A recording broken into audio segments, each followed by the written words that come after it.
রাবণ সীতাকে হরণ করেনি কেন? ভালো করে বুঝে নিন। মন্দোদরী গর্ভবতী হয়েছিল, সেই গর্ভের সন্তান হচ্ছে সীতা। ভালো করে বুঝবেন। তাহলে যদি মন্দোদরীর গর্ভজাত হয়, রাবণের কে হবে? মেয়ে। তাহলে রাবণ সীতাকে হরণ করেছিল। কি দাঁড়াচ্ছে কথাটা? কোনোদিনও নয়। রাবণ সীতাকে নিয়ে গিয়ে লুকিয়ে রেখেছিল, তার কারণ একটাই, কৃমিন্দম মুনির অভিশাপ। যতদিন ভগবানের চরণধুলি তোর বাস্তু ভিটে না পড়বে, ততদিন তোর এই রাক্ষস কুল উদ্ধার হবে না। প্রত্যেক দিন রাবণ চোখের জল দিয়ে সীতার চরণ ধৌত করে, ইন্দ্র একটা করে মালা দিয়ে যেত, পারিজাত ফুলের মালা, সীতার গলায় পরিয়ে রাবণ সীতাকে পুজো করতে। সীতা বলছে, বাবা তুমি এটা কেন করলে? রাবণ বললে, মারে কিমিন্দম মুনির অভিশাপ, তোকে না নিয়ে এলে তো প্রভু আসবে না, আর প্রভু না এলে আমার কুলটা উদ্ধার হবে না। বুঝে নেওয়া গেল। এইবার চলুন, রাম লক্ষ্মণ দুভাই সীতাকে অন্বেষণ করতে করতে রামচন্দ্র সরযূর ধারে এসে বসলেন। চিবুকে ধনুক দিয়ে বসিলেন রাম, অপালক নয়নেতে দেখে অবিরাম। খানিকক্ষণ পরে লক্ষ্মণ এসে দাঁড়িয়েই বিস্ময়ে হলেন হতবাক। দাদা পা কেটেছো? পা দিয়ে রক্ত বেরোচ্ছে গল গল করে। তাকিয়ে দেখে পা কাটেনে, তাহলে ওই যে ধনুকটা রেখেছে একটা ব্যাঙের পিঠের ওপর পড়েছে, ব্যাঙটার নাক দিয়ে মুখ দিয়ে গল গল করে রক্ত উঠছে। রামচন্দ্র ব্যাঙটাকে কোলে তুলে নিলেন। ভেক, সাপে যখন তোকে ধরে এত কান্না কাঁদিস, আর তুই একবারও আওয়াজ দিলি না? ভেক বলছে, প্রভু গো, সাপে যখন আমায় ধরে, সাপে যখন আমায় ধরে, আমি তো তখন তোমাকেই ডাকি, আমি তো তখন তোমাকেই ডাকি। এখন তুমি বলো না প্রভু, তুমি মারলে আমি কাকে জানাবো? হরি বল, হরি মারলে আমি কাকে জানাবো? ওগো তুমি হলে আমার শ্রী ভগবান। রামচন্দ্র বলছে, আওয়াজ করতে পারতিস? বলে, প্রভু আওয়াজ করলে হতো, কিন্তু যদি আওয়াজ করে দিতাম সেদিনের আশা পূরণ হতো না, সেদিনের আশা পূরণ হতো না। আরে ভেক খুলে জন্মেছিস, তোর আবার সেদিনের কি আশা? প্রভু তুমি বলেছিলে তেতা যুগে দেখা হবে না, মা লক্ষ্মীর থেকে বর নিয়ে নিছিলাম, দেখাও হয়ে গেল, তোমার কোলে উঠে পড়েছি। তার মানে তুই, আমি সেই মনু বংশের রাজার ছেলে চন্দ্রকান্ত মনু। মনু তুই ব্যাং হলি কি করে? তখন মনু ঘটনাটা বললেন, আমার গুরুদেবের জন্য আমার এই অবস্থা। ভগবান কি আগত দাপর যুগে আমাকে চরণের নপুর করবে তো? নিশ্চয়ই করব। তাহলে শোনো, সত্যি করে বলবে, তোমার কোন পাটা আগে পড়ে? ডান পা। তুমি আমার গুরুদেবকে তোমার ডান পায়ের নপুর করবে, আমাকে তোমার বাঁ পায়ের নপুর করবে। কেন? এই মনু, তোর লজ্জা করে না? যে গুরুদেব তোকে অভিশাপ দিল, যে গুরুদেব তোকে নাক দিয়ে মুখ দিয়ে রক্ত উঠে মরতে বললো, সেই গুরুদেবকে তুই চরণ ছেড়ে দিবি? বলে, ভগবান তোমার বুদ্ধি নাই। কেন? এই দেখো, গুরুদেব যদি অভিশাপ না দিত আমি ব্যাং হতাম না, ব্যাং যদি না হতাম সরযূর তীরে আসতাম না, সরযূর তীরে যদি না আসতাম তোমার কোলে ওঠা হতো। তাহলে গুরু যা করে মঙ্গলের জন্যই করে। ও আচ্ছা, সে না হয় বুঝলাম, কিন্তু গুরুদেবকে ডান পাটা দিবি কেন? বলে, ভগবান তুমি এটাও বুঝলে না, তোমার ডান পা আগে চলবে। তাহলে যার গুরু সামনে থাকে তার কি থাকে? গুরু সামনে ভয় কি থাকে? গুরু হলো প্রেম কল্প তরু, যার গুরু সামনে থাকে তার ভয় কি থাকে? গুরু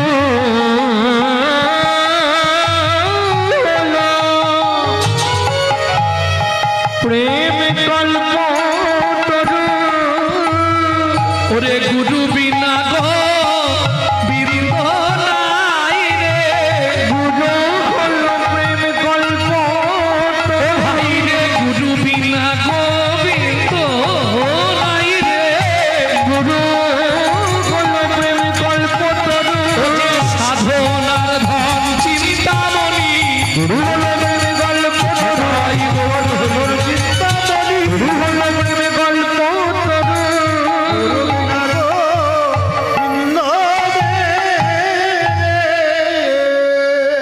ও মনু ৪২,০০০ বছরের সাধনা, তোকে শুধু দাপর যুগে নয়, তোকে কলি যুগেও আমি নিয়ে যাব। সত্যি ভগবান? হ্যাঁ, যেদিন সন্ন্যাসে যাব ২৪ বছর বয়সে, সেদিন তোকে আমার বিষ্ণুপ্রিয়ার কাছে দিয়ে যাব। কেন ভগবান? ও মনু, তুই তো এক জন্ম আগে থেকে আমার চরণে থাকবি, তোর দেহটাও কৃষ্ণ ভাবিতময় হয়ে যাবে। আমার প্রিয়া যখন গৌর গৌর বলে কাঁদবে, মনু রে মনু রে, তখন আমার হয়ে একটা উপকার করবি, একটাই উপকার করবি। প্রিয়া যখন গৌর গৌর বলে কাঁদবে, তুই তাকে সান্ত্বনা দিবি, কৃষ্ণ কৃষ্ণ নাম শুধাইবি, কৃষ্ণ কৃষ্ণ নাম শোধাইবি, কৃষ্ণ কৃষ্ণ নাম শুধাইবি, হরে কৃষ্ণ কৃষ্ণ নাম শোধাইবি, যেন গৌর বলে কাঁদে না রে, কৃষ্ণ কৃষ্ণ নাম শুধাইবি, যেন গৌর বলে কাঁদে না রে, যেন কৃষ্ণ বলে সদাই কাঁদে, যেন গৌর বলে কাঁদে না রে, কৃষ্ণ বলে সদাই কাঁদে, গৌর বলে কাঁদে না রে, কৃষ্ণ নাম শুধাইবি, কৃষ্ণ কৃষ্ণ নাম শোধাইবি। তাহলে বুঝে নেওয়া গেল কৃত যাত্রায়াত বিষ্ণু, সত্য যুগে ধ্যান করে ভগবানকে লাভ। আর বলবো দু একটা বলবো বলবো ওমা বিদ্যা দেবী চেনো? কে? সরস্বতী। ক্ষীরদের কুলে ১২,০০০ বছর সাধনা করলে। এইটা মন দিয়ে শোনো। নারায়ণ গিয়ে বলছে সরস্বতী কি কি নেবে? বলে প্রভু আমি যেটা চাইবো সবার সামনে বলা যাবে না, তাহলে গোপনে বলো। এখানে আর গোপন জায়গা কোথায়? আস্তে আস্তে বলছি। কি বলো কি নেবে? আমি তোমার চুম্বন পেতে চাই। এই সর্বনাশ, ওটা হবে না। কেন? আরে আমার ঘরে লক্ষ্মী আছে না, লক্ষ্মী যদি শোনে আমি অন্য কোনো মহিলাকে, সে ঝগড়া বেঁধে যাবে, হবে না। ঠিক আছে তাহলে চলে যাও। নারায়ণ ফিরে এলেন, আবার ২০০০ বছর সরস্বতী সাধনা করলেন, আবার নারায়ণ গেলেন, সরস্বতী তুমি অন্য কিছু চাও? বলে না, আমি তোমার চুম্বন পেতে চাই। একবার লক্ষ্মীর সঙ্গে ঝগড়া করে না আমার যে কি শাস্তি হয়েছিল, নিজেকে হাত পুড়িয়ে রান্না করে খেতে হয়েছে, ভিক্ষা করতে হয়েছে জানো। অতএব লক্ষ্মীর সঙ্গে আমি ঝগড়া করতে পারবো না। তুমি অন্য কিছু নেবে কি? নেব না, তোমার চুম্বন দিতে হবে। এটা সম্ভব? বাড়িতে লক্ষ্মী আছে, লক্ষ্মী যদি শোনে, কি মায়েরা সব ভাগ দেয়া যাবে, ওখানে যদি ভাগ হয় কেটে ফেলাবে, তাই না? প্রভু তুমি অন্য কিছু কি দেবে? অন্য যা চাইবে দেবো, শুধু ওটা বাদে। না নেব না, ওইটাই দিতে হবে। ঠিক আছে তাহলে আমিও দেব না, চললাম। নারায়ণের মনটা খারাপ হয়ে গেছে। কেন? আবারও সাধনা করবে, আবার আসতে হবে। কি বিপদে পড়লাম বলো তো। যাইতে যাইতে পথে দেখা নারদের সাথে, যাইতে যাইতে পথে দেখা নারদের সাথে, বলে কেন মলিন বধ, বলে কেন মলিন বধ। ডাউন হয়ে যাচ্ছে সাউন্ড, তাহলে জেনারেটর চালাতে বলো। সাউন্ড ডাউন হয়ে যাচ্ছে। যাইতে যাইতে পথে দেখা নারদের সাথে, যাইতে যাইতে পথে দেখা নারদের সাথে, বলে কেন মলিন বধ, বলি কেন মলিন বধ। নারায়ণ নারায়ণ। প্রভু মুখটা শুকনো হয়ে গেছে, বদন মলিন, ঝগড়া হয়েছে নাকি? না। তাহলে কি হয়েছে? আর বলনি নারদ বিপদে পড়েছে। প্রভু বিপদে?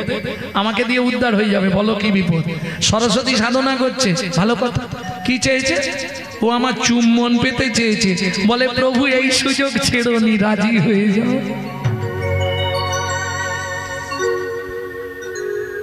আরে কি বলছো নারদ, তুমি রাজি হয়ে যাবো? বলে এই সুযোগ ছেড়োনি, তুমি রাজি হয়ে যাও, তারপরে বাড়িতে গন্ডগোল হলে তুমি সামলাবে। প্রভু আমি কি বলি শোনো, কানটা বাড়া। নারায়ণ কান বাড়ালো, নারদ যে কানে কানে ফিস ফিস করে কি বলে দিল, শুনেই নারায়ণ হেসেই হাল্লা।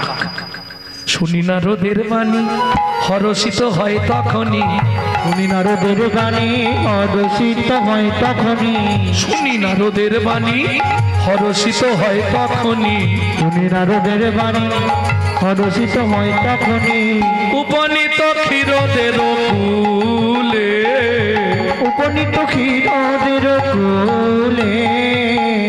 নারায়ণ ক্ষীরদের কুলে এসে দাঁড়ালেন।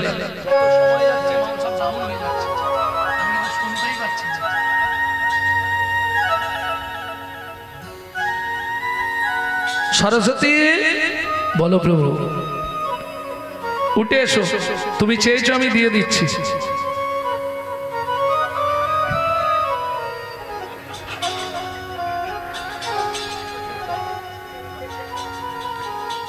উঠে এসো, দেব, সত্যি দেবে প্রভু? এখন যেই বলেছে দেব, সরস্বতী তো আনন্দে একবারে মাতোহারা ছুটে এসছে, দাও। আরে দাঁড়াও, ছটপট করুনি, লোকজন আছে, আমি টুপ করে দিয়ে দেবো, তুমি চুপ করে দাঁড়াও। নারায়ণ চোখ বুঝে নিয়েছে, সরস্বতী চুপ করে দাঁড়িয়ে আছে। প্রভু দাও, তাড়াহুড়ো করুনি, দাঁড়াও চুপ করে। কখন দেবে? আরে এ জনমে নয়, শোনো আমার চুম্বন নেবে তো? আগত দাপর যুগে তুমি হবে মধুর মুরলী, মধুর মুরলী, আমি ঘন ঘন চুম্বন দেব, ঘন দেব, ঘন ঘন চুম্বন দেব, ঘন ঘন চুম্বন দেব। তুমি মুরলী আমি কৃষ্ণ হব, ঘন ঘন চুম্বন দেব, তুমি মুরলী আমি কৃষ্ণ হব, ঘন ঘন চুম্বন দেব। তুমি হবে মুরলী আমি হব। ডাউন হয়ে যাচ্ছে।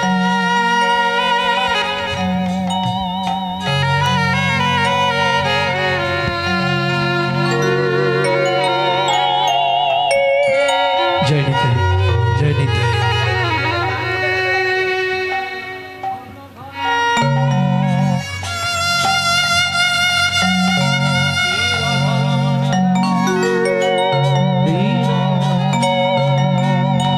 श्री राधा रमन रमणि मन मोहन वृंदावन वन देवा, श्री राधा रमन रमणि रम मोहन वृंदावन वन देवा, अभिनव रास रसिक वरनागर,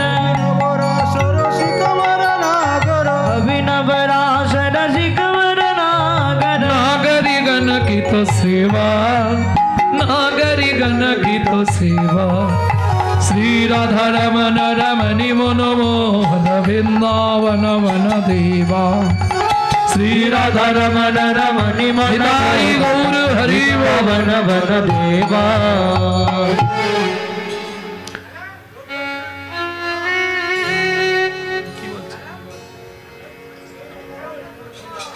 ভক্তমণ্ডলী ভক্তিমতী মায়ের এটা তোলো, রাধে।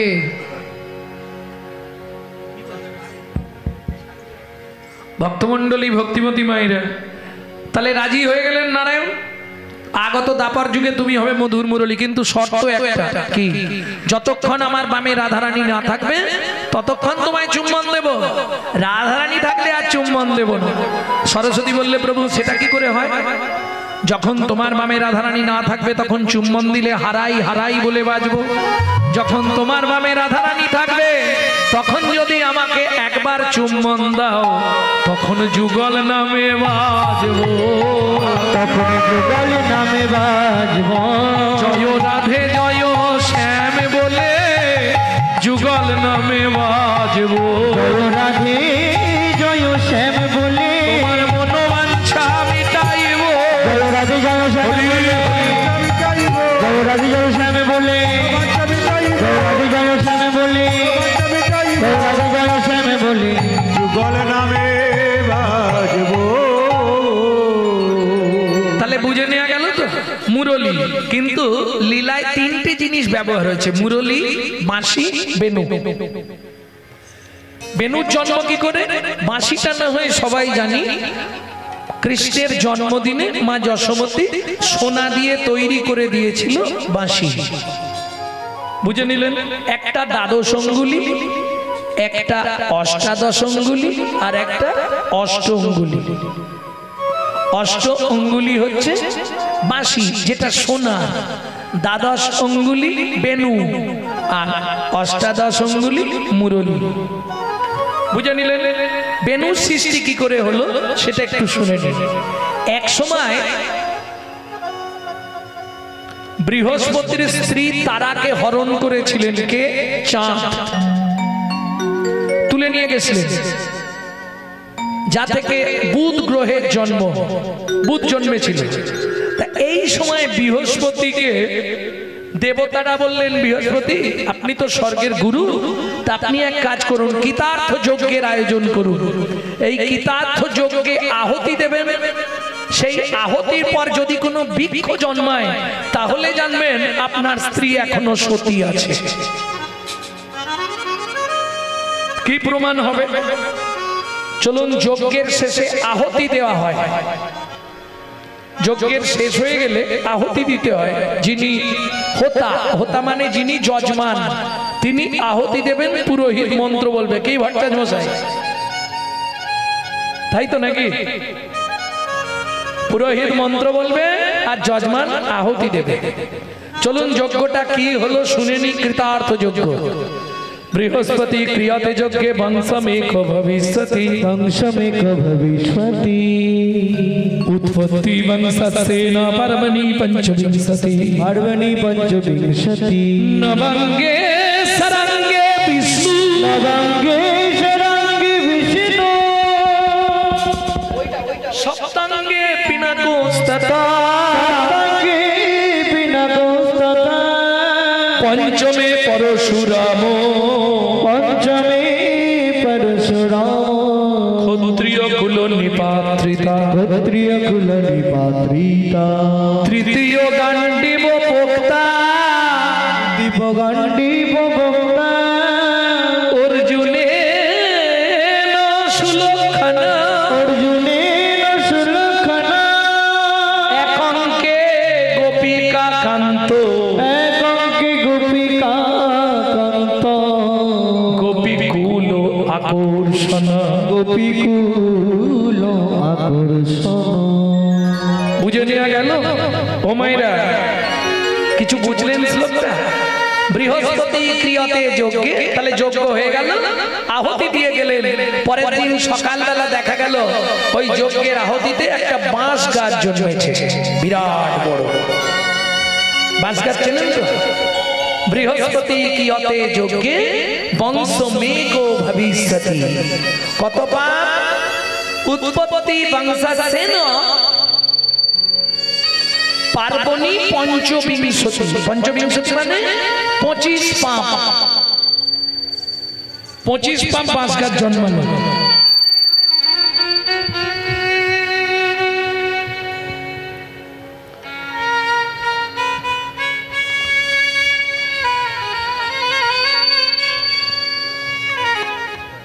হাওয়া চলছে না?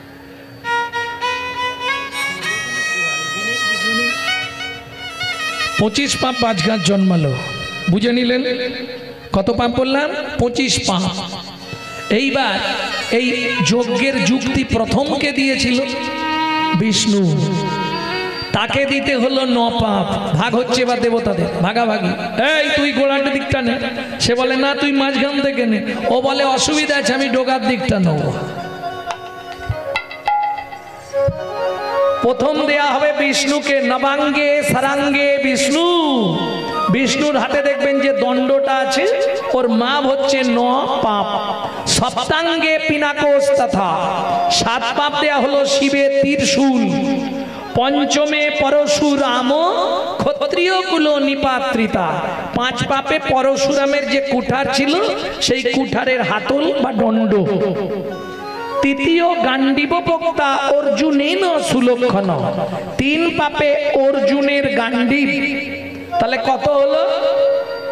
9 7 16, 5 21, 3 24, এক অঙ্কে গোপিকা কান্ত গোপীকুল আকর্ষণ। তত্ত্বটা বুঝে নেওয়া গেল।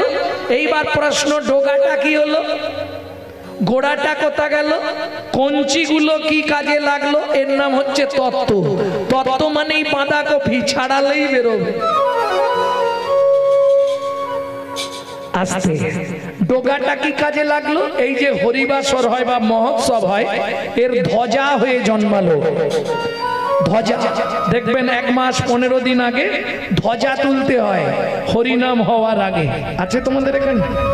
নেই? 15 দিন আগে ধ্বজা তুলতে হয়। ধ্বজা তোলা মানে দেবতাদের জানান দেওয়া হলো এত তারিখে আমাদের হরিবাসর, তোমরা এসো। দেবতাদের নিমন্ত্রণ দেওয়া। গোড়াটা কি হলো? ব্রহ্মার কুমণ্ডুল। কঞ্চিগুলো বিরজার কুঞ্জ। এক সময় রাধারানীর কপানলে পুড়ে বিরজার কুঞ্জটা পুড়ে ছাই হয়ে গেছিল। সেই ছাই থেকে পৃথিবীতে সৃষ্টি হয়েছিল ফাগ বা আবির। বুঝে নেওয়া গেল? আরে লিখতে হবে না, মনে রাখতে পারবে না, খালি লিখে রাখতে। জয় রাধে। বুঝে নেওয়া গেল তো? এইবার চলুন তাহলে কৃত যত্রায়ত বিষ্ণু ত্রেতায়াং যজতমা খাই।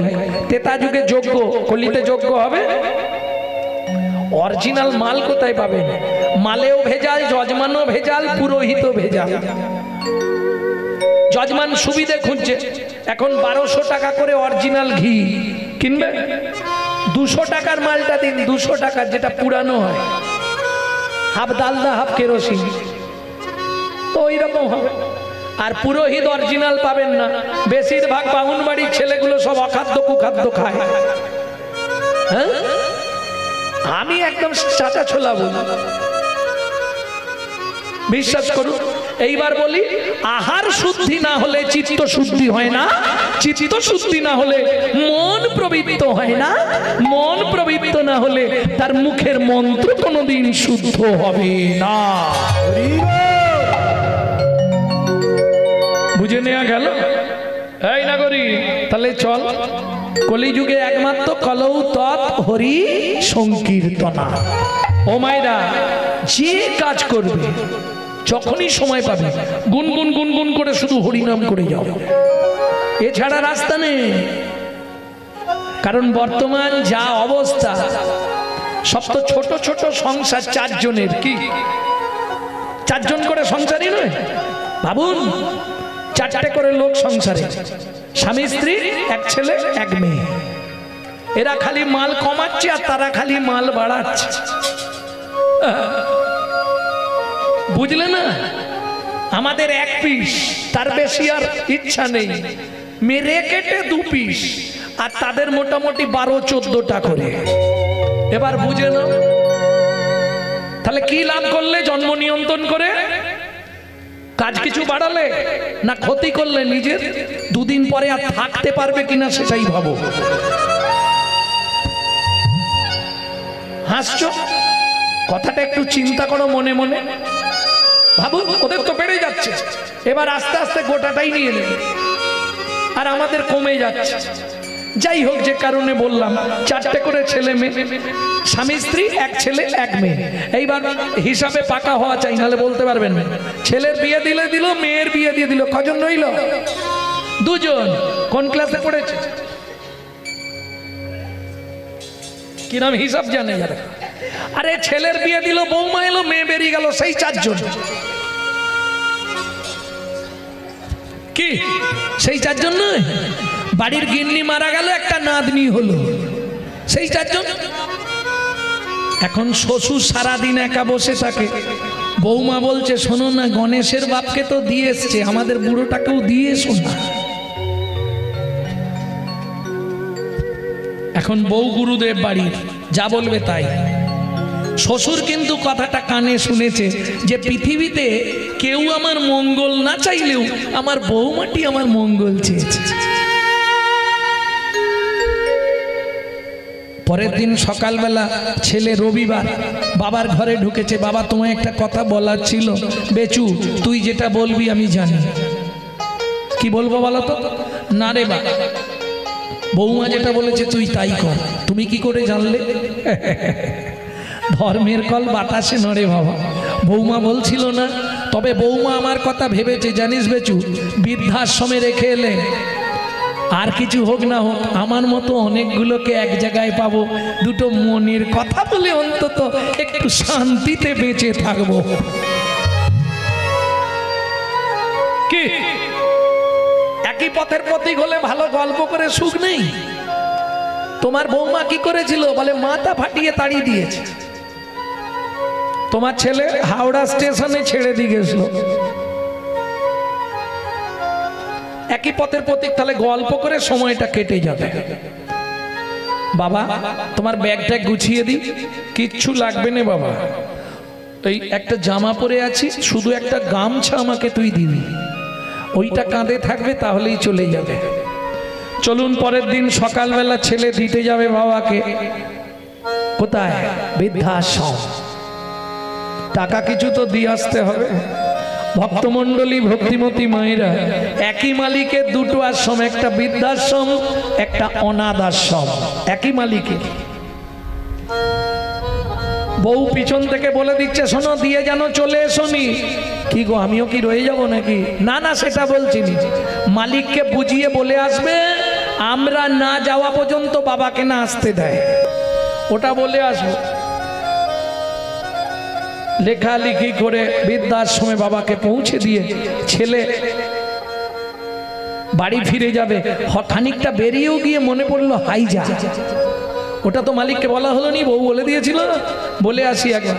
বাবু একটা কথা বলার ছিল। এসে দেখছে যে চেয়ারটায় তার মালিক বসেছিল সেই চেয়ারটায় তার বাপ বসে আছে, আর মালিক পাশে একটা টুলেতে বসে আছে। বাবু একটা কথা বলতে এসেছিলাম। বাবা তুমি একটু ঘরের ভেতরে যাও তো, মালিকের সঙ্গে একটু কথা বলবো। ঠিক আছে বাবু তুই বল, আমি চললাম। বাবা ঘরে গিয়ে কপাটটা দিয়ে বসেছে। আচ্ছা বাবু কি, বাবাকে তো আজকে আপনার এখানে নিয়ে এলাম, হ্যাঁ আপনি কি আগে থেকে বাবাকে চিনতেন?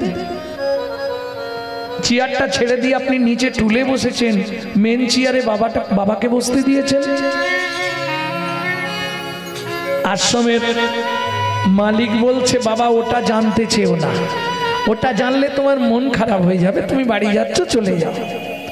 বলুন না, আপনি একবার আমাকে বলুন যে বাবাকে আজকে তুমি বৃদ্ধাশ্রমে দিতে এসছো, তুমি জানো তোমার মায়ের কোনো সন্তান হয়নি। আজ থেকে 27 বছর আগে আমার এই অনাথ আশ্রম থেকে তোমাকে তোমার বাবা দত্তক নিয়ে গেছিল।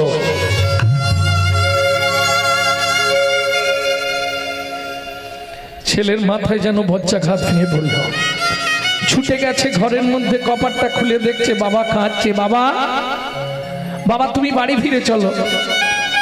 না বাবা আমি তোমাকে এখানে রেখে যাব না, তুমি আমার সঙ্গে ফিরে চলো। খোকা একবার যখন বাড়ি থেকে চলে এসেছি আর যাব না রে বাবা। বাবা আমি তোমার পায়ে ধরছি। খোকা একটা গান শুনবি? খুব ইচ্ছা হচ্ছে তোকে জীবনে একটা গান আমি শোনাবো, এই আমার জীবনের বুঝি শেষ গান। বলো বলো বলো বলো, শুনছি। আমি জীবন শেষে এসে দেখি আমার সব ভাবনা ভিত্তি, দীনবন্ধু রে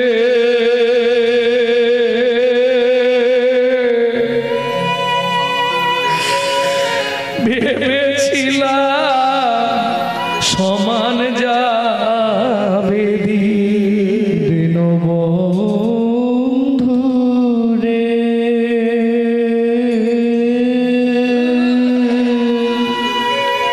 বাবা ভেবেছিলাম সমান যাবে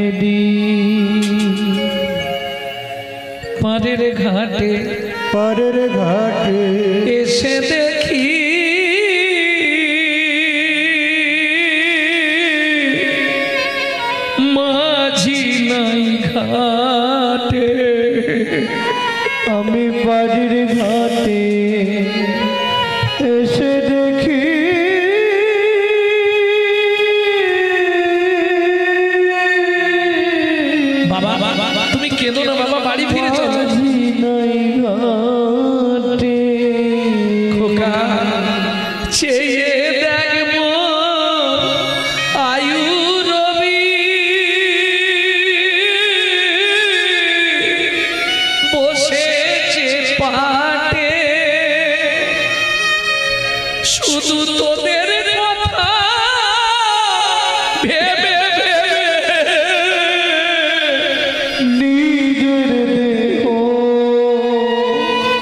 লক্ষ্মী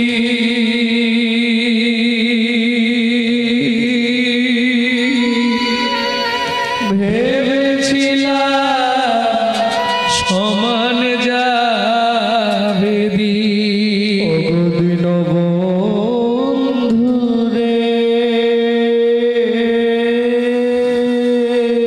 বাবা তুমি আমার একটা কথা রাখো বাবা, আমি আর জীবনে তোমাকে কোথাও নিয়ে যাব। তুমি বাড়ি ফিরে চলো না বাবা, তুমি বাড়ি ফিরে চলো না বাবা। বাবা বাবা বাবা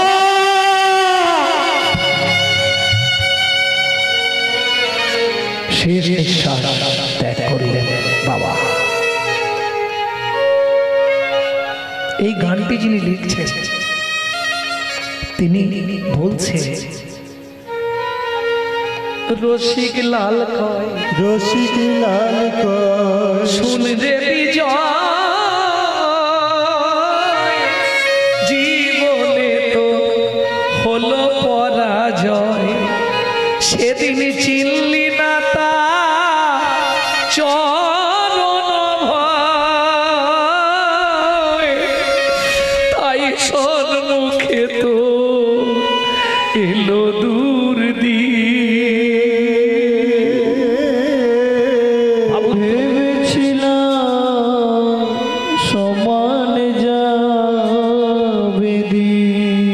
কর্মটা হচ্ছে চক্র। একবার ভাবুন, এই ছেলেটার জন্যই তো কত রাত্রি না খেয়ে কাটিয়েছিলেন, কত রাত্রি জেগে কাটিয়েছিলেন, রাত্রি 3টের সময় ওঠে ফুলের গাঁটলি নিয়ে দৌড়াচ্ছিলেন। ছেলে মেয়েকে মানুষ করতে হবে, কি করলে জীবনে? যে ছেলে মেয়ের জন্য তিল তিল করে নিজের যৌবনটাকে ধ্বংস করে দিলে, সেই ছেলে মেয়ে মুখের সামনে দাঁড়িয়ে একদিন বলবে তুমি আমার জন্য কি করেছো। বিচিত্র সংসারে চরিত্র দেখিয়া প্রাণে লাগে বড় ভয়। এই বিচিত্র সংসারে চরিত্র দেখিয়া প্রাণে লাগে বড় ভয়। যেন কাল সাপের মুখে ভেকের নাচুনি, যেন কাল সর্প মুখে ভেকের নাচুনি।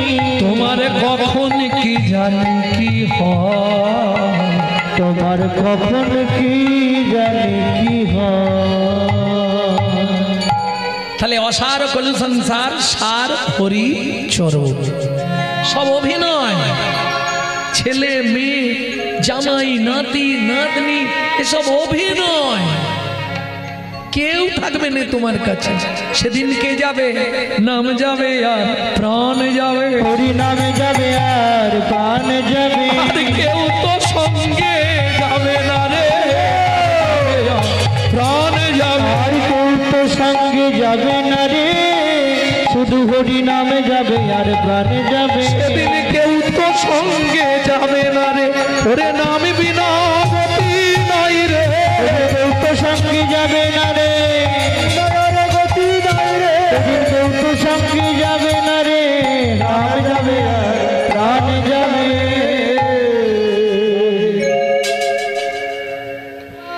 মহাপ্রভুর আদেশ, তুমি সারাদিন যাই করো গুনগুন, জোরে করলে লাভ বেশি, কিন্তু জোরে করলে আবার অবজেকশন আসবে অন্য বাড়ি থেকে। তাহলে গুনগুন করে করে যাও।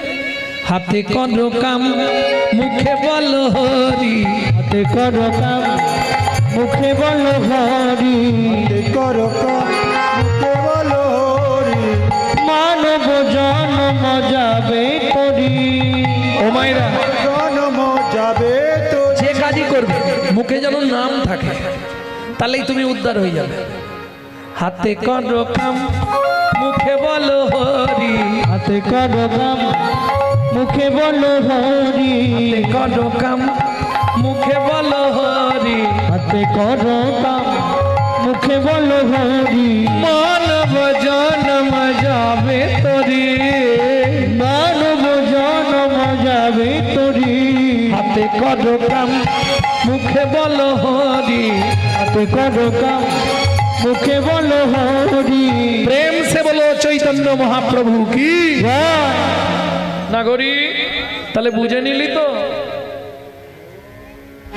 কি সন্তাবে বলি দাতা শিরোমণি গোরা বিশ্বম্ভরা দাতা শিরোমণি গোরা বিশ্বম্ভরা জড়য়ন্ধয়তুরবধি সবার বিলায় জড়য়ন্তয়তুরবধি সবার বিলায় বলি যেচে সে দে বিলালো যেচে সে দে বিলালো ব্রহ্মার দুর্লভ ধন দেশে সে দে বিলালো ব্রহ্মর দুর্লভ প্রেম এই হরিনাম সংকীর্তন হরি হরি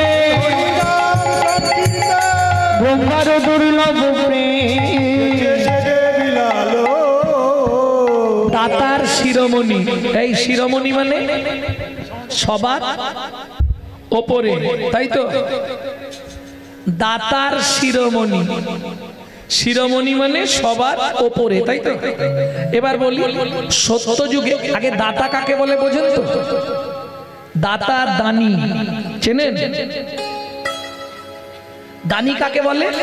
যিনি দান করে তিনি হলেন দানী, তাই তো? এইটাই সবাই ভুল করে। যিনি দান গ্রহণ করেন তিনি হলেন দানী, যিনি দান করেন তিনি হলেন দাতা। এই ভুলটা সবাই করে ফেলে। এইবার দান তো শুধু করলেই হবে না, ভগবান নেবে কিনা তার ব্যাপার। আপনি দিতে চাইছেন কিন্তু ভগবান নেবে কিনা সেটাও তার ব্যাপার। কেন? সৎ পথের পয়সা যদি না হয় ভগবানের সেবায় লাগবে না। বুঝে নিয়ে গেল जो परवित हरे सदा सो बहुदान किया जो परोदार हरे सदा सो बहु तीरथ किया जो महू में परचा कली सो महू में हरि नाम लिया हरि नाम করলেই উদ্ধার হয়ে যাবে এটা ঠিক, কিন্তু দান করলে উদ্ধার হবে, তীর্থযাত্রা করলে উদ্ধার হবে, কিন্তু जो परवित हरे सदा যে সকাল থেকে সন্ধ্যে পর্যন্ত শুধু পরের মেরে খায় তার দান করেই কি আর না করেই। বুঝে নেওয়া গেল? কেউ যেন গায়ে মাখবেন না, কথাটা বোঝা গেল? যে সর্বদা পরদারে রত তার তীর্থযাত্রা করে কি আর না করে। পরেরটা মায়েদের জন্য বলবো, जो मुँह में परचा कली যে মুখে সকাল থেকে সন্ধ্যে পর্যন্ত শুধু পরচর্চা পরহিংসা পরনিন্দা করি সেই মুখে হরি নাম করে কি আর না করে।